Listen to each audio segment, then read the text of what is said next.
Welcome back to Squawk Box, everybody. Joining us right now to talk about today's tax reform announcement and why he is not seeking re-election in 2018 is Texas Congressman Jeb Hensarling. He is the chairman of the Financial Services Committee. And, Mr. Chairman, thank you for being here today. Good morning. Thanks for having me. I want to talk taxes, but first of all, I want to talk about you. This is a bit of a bombshell to hear that you are not running. What went into that decision? Why? Well, maybe a different way of asking the question is, why did you stay so long? You're living all this. I've actually stayed longer than I anticipated. I never decided that I wanted to make politics a lifetime vocation. I'm term limited as chairman of the House Financial Services Committee. It's a good time to go home, and frankly, I got two teenagers at home, and I'm kind of sobered by the prospect that they're about to spend their last few years in the nest, and I'd like to be there for them. It's been 14 years that you've been here. A lot of people trying to figure out what they will do once you depart, but you've still got 14 months left here. What are your plans, and what do you think about this tax reform plan that we're going to hear about today in particular? Well, we still have a lot of plans on the House Financial Services Committee. Last time I was on your show, we talked about the reauthorization of the National Flood Insurance Program. That has frankly been logjam, but I think that logjam has been broken. So very soon, I think you will see that move forward, and hopefully we will have a more sustainable program that deals with repetitive lost properties. That also opens this up to market competition, because it's just fundamentally wrong that we are subsidizing people to live in harm's way, and that we have a clearly unsustainable program. So you'll see that soon.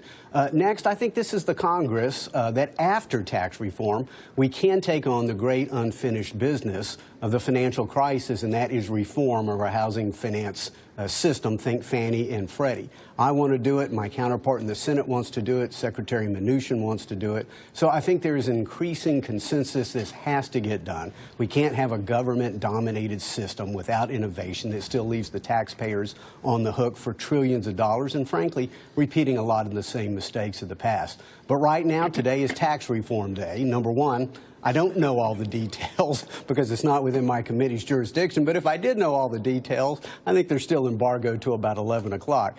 But what I do know is that House Republicans are very excited. We are going to see a fairer, flatter, simpler, competitive tax code, particularly in the corporate rates, our business pass-through rates, with the exception of the top bracket. All brackets will be dropped.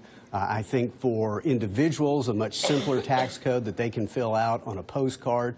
And again, I think one that is built for growth. And I hope as people look at the plan that they see the whole forest and not focus on one individual tree. We're going to try to get rid of a lot of the deductions and the special interest provisions, what we call K Street up here. The lobbyists, they may not be happy, but I think a lot of small businesses, a lot of working families, they'll be very happy with this plan, and I'm excited that the details are coming out later this morning. All right, the details are coming out later this morning, but we've already had a lot of speculation about some of these issues, including the idea that this lower corporate rate would sunset. It may only last for 8 to 10 years. What do you think about that? Well, I hope that is not the case. I know there's a real balancing of numbers, and we've got these very arcane Senate rules dealing with reconciliation. So I know that the idea is to make as much of this permanent as possible. We will get our most bang for the buck in economic growth to make them permanent. So again, that's a detail we'll have to see at 11 o'clock. Sometimes we might have to bite this off in pieces. Again, I hope this will be a very permanent feature. I think it's an incredibly important feature.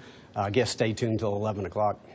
There are, you've said that you'd support just about any plan that came out, that you are very eager to have tax reform go through, but there are other Republicans who are not so enthusiastic. People like Representative King, who says he's not going to support it because it's going to be bad news. A lot of his constituents will pay higher taxes because you're getting rid of state deductions. Do you have the votes?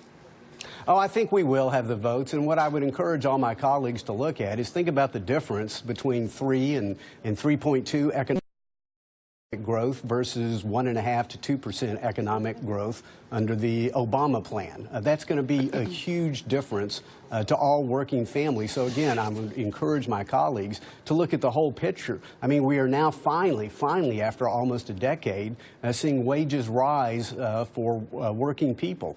And so, and right now, under President Trump, we've had 2 quarters of 3% economic growth, and that's even without this plan. I think we're capable of maybe 3.5% economic growth. That's going to make a huge difference to everybody. So again, I would just encourage everybody to look at the forest and not individual trees. Chairman, do you think that Jay Powell is of a similar mind as you are in terms of the right mix of regulation for the financial sector? You like that pick? Well, I don't know. Bottom line is I'm not the president. I'm going to respect the president's pick. I don't really know Mr. Powell. To the best of my knowledge, I've met him once. Who's getting your job, you think? Patrick McHenry comes in here a lot. We'd like him to get it because he's a frequent guest on. But I would drop the Mick pie. Is that the criteria? Wouldn't you change your name? I'd go Patrick Henry and just but everyone would no. But he does have a great name for politics, Daddy. Listen, there are a lot of, isn't it? Yeah.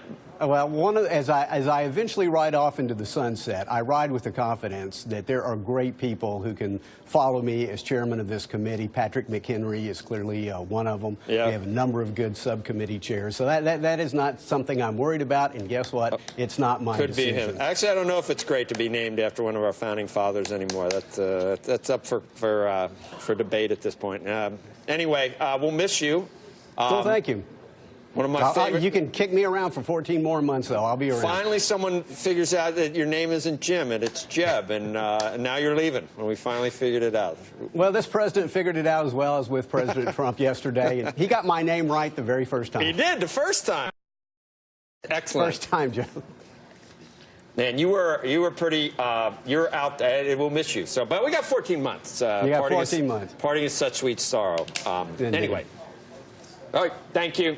Mr. Chairman, and then we'll see it. You say at 11 o'clock, not at 9. It's going to be 11 o'clock today? Yes. So they're revealing the plan to House Republicans this morning at 9, but I think the public rollout is at 11.